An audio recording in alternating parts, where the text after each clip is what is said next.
good, guys? Cream Overload here, and I just got second place at YCS Pittsburgh. Today was a really special day. It's my birthday.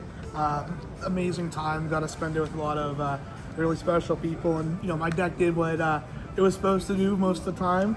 I got a little lucky along the way. I'm not gonna lie, but I definitely think that I learned this deck well enough, and I think that I crafted it for this tournament very well, and it definitely paid off. I think a lot of my choices were the right call. Unfortunately, didn't work out in the end. Didn't really draw well enough, but yeah, I think this deck is really strong. I think it's the best deck. I think, obviously Draco Tail did win, it beat me, but I think that all in all, this deck is a much stronger deck. I think that Draco Tail is pretty good, but I think if you want to, I think this is the option for the format. So for the package, the Yummy package, so I don't think you need more than this, just the 8 names. Obviously, Marshmallow's really good. The fact that you're able to just, keep on getting back the surprise and stuff. Cupsy's insane. I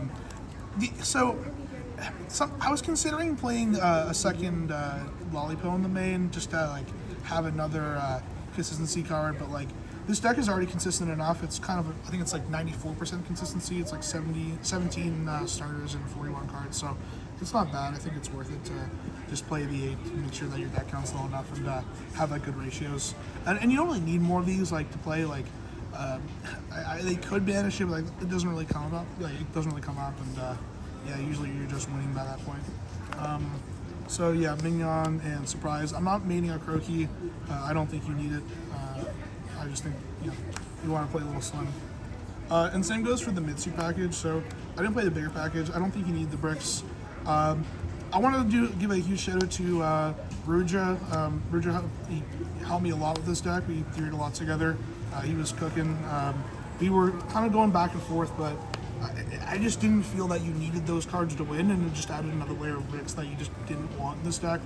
I think it's already powerful enough. It has a good enough grind game. It plays through hand trap as well enough. You can play into feel oh, it's good into Fua. This deck's already good into Fua. If you sequence your cards well, I think Droll hurts a bit. I'm not gonna lie. Depending on the hand, there's hands where you just get to play around everything if you go first, which is really strong. But sometimes you just have hands that lose a specific card, and I think it's more often Droll than Fua. And I don't really think that the bricks are worth playing. So yeah, 3 pre-prep, 3 prayers, ritual, mirror. So what I did do though is I did main the trap card. So I assumed a lot of people were going to be playing cards like Dark Ruler, some droplets or whatever, and just having access to a trap card. It's just broken game one. If you go first and are able to set this up, especially if you get Fluid, this is all you really need just to have an unbeatable end board. And a lot of the time, even giving your opponent a couple draws, it means that they get if you get this Mitsu set up, it's very hard for them to break the board or kill you and then stop your follow up. And if you have the trap, you just get so many resources. So I think it's worth playing. I did unfortunately draw going second in the finals, but again, it happens. You are going to have those games. You are going to draw the trap card when it's not good. But I think all in all, it averages up to be worth it. So 3 Droll, 3 Fua, Ash. Yeah, I don't think that these cards are to be any consideration. These are the 3, I guess, best hand traps right now. Ash is less impactful, and it can be awkward sometimes, but the fact that it can stop through is just very important, obviously. So for the other non-engine, I decided on 3 Bell and 3 Dark Ruler. Yeah, I was thinking about cards like Nib, me and Ruger tested droplets, Meltronis, Bells, Imperms, Nibs. These were the 2 that I felt gave us the best matchup spread and kind of just overall power. Dark Ruler especially, I was kind of iffy about it because I assumed a lot of people would either be maining the trap or have some kind of way to make it have less value, but it was just broken. I think in practice it's just the nuts. It was very strong. Bell was pretty solid. There was times where it was just the nuts, but there was also situations where it just did not do what I wanted it to do really. But I think you kind of, considering how popular Draco Tail is, I think you kind of need this, and it can be good in some spots against the mirror or something. It's also decent against Mitsu decks, so you kind of just have to figure out the best spots to use it. Yeah, so I played Called By and Crossset too. Like, this deck is just so broken. I want to be able to play. Even going second, like, I like keeping these in. Again, like, Droll is an issue for this deck. But not too big of an issue, but just something that if you're able to play through it, or, like, stop it, like, you definitely want to be able to do. Yeah, so this is 41. I think it's a very strong list. I think there's a couple options you can use to switch cards in and out. Like, there's arguments, you know, for or against these two cards in particular. I personally think that these were the better choices, but, like, yeah, I wouldn't change the list, like the main deck, probably. This is pretty good. For the extra, Cupsy, Cookie, Olipo, Sarkat, Herald. So I only played 2 Snatchy. I wanted more space for more of the like utility extra deck cards.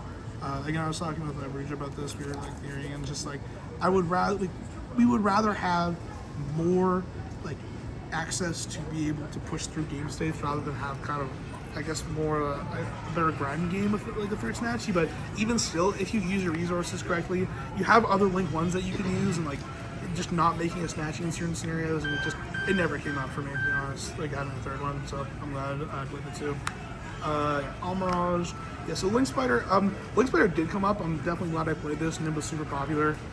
It lets you get out of awkward game states very well. Like, I think you should just have this. Like, if you're able to play a card in your extra deck that lets you play into, you know, a hand trap that a big chunk of the meta is using, like, I would rather just have this. It lets you play kind of ignorant into some stuff too.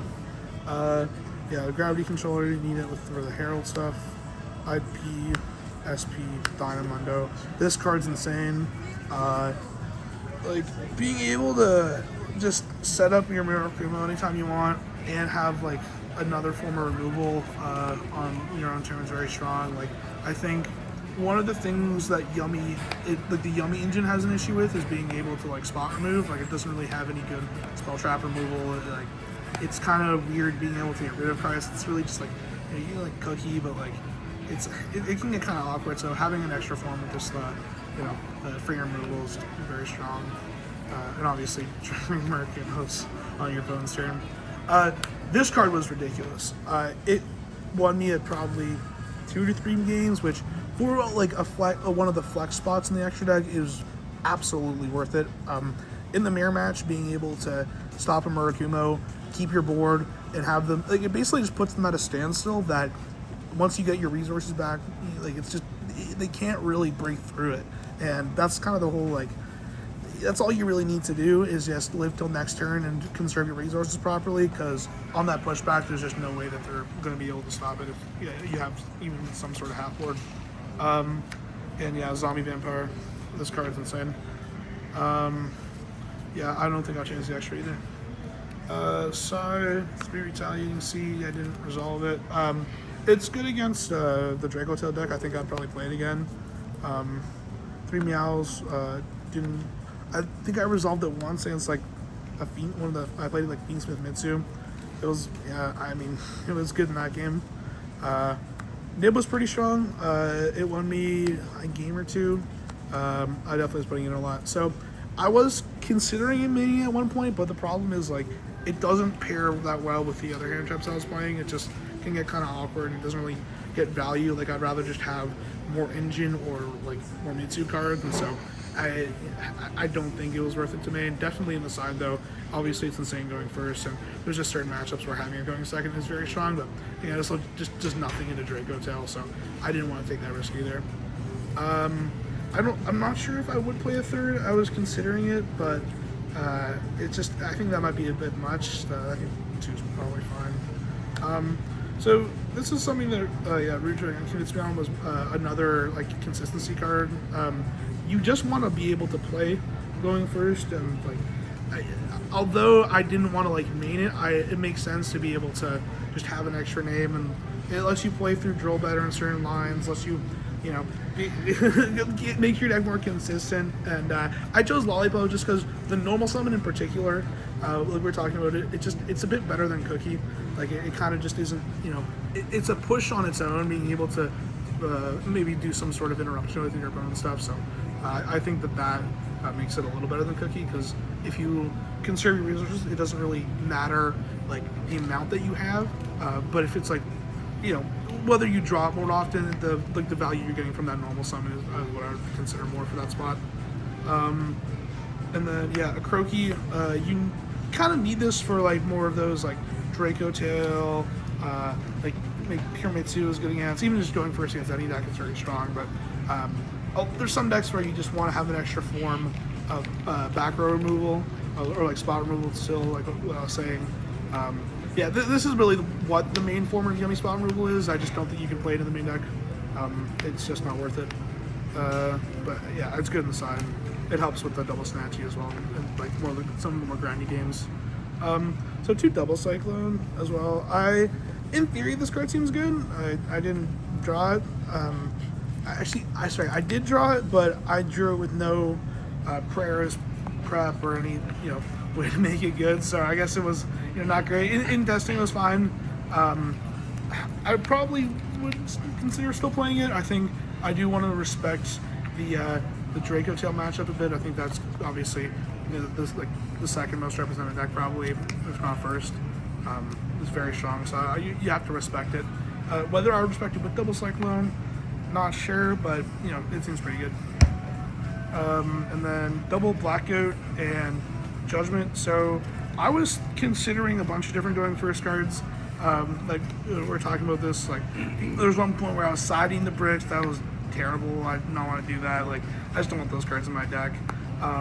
Judgment, I wanted. This is like warning at one point, but night before in the hotel, I was getting some talking points, and Hani was like, "Yo, this card's the nuts," and it was great. I think like it was there's a couple games that won me from drawing it, but probably the best thing was like there's a couple times when I just went zombie vampire and milled it. I'm like, oh, well, now you lose. Like I just have a full combo, and like I can just call like Murakumo. Like there's one point where like I was able to like force it, like this guy had like Impulse, Bell, Fua, Ash, pre-prep, prayers, and like he got to a point where like he had just the prayers line, and I was able to like Lollipop chain on his ritual, so he couldn't Kusanagi, otherwise I banished the ritual, and he had to Futsu search Kusanagi, and it's like, well, I know this guy will call you Kusanagi last card in hand, and he just lost. So I definitely would play this again. I think it's one of the better going first cards, if not the best one in terms of like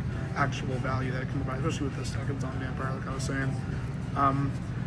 I'm not sure if I would change anything. I think that I wish I drew these cards a little more, but in testing they did what they were supposed to do, and when I did draw, I think the consistency card's definitely a croaky.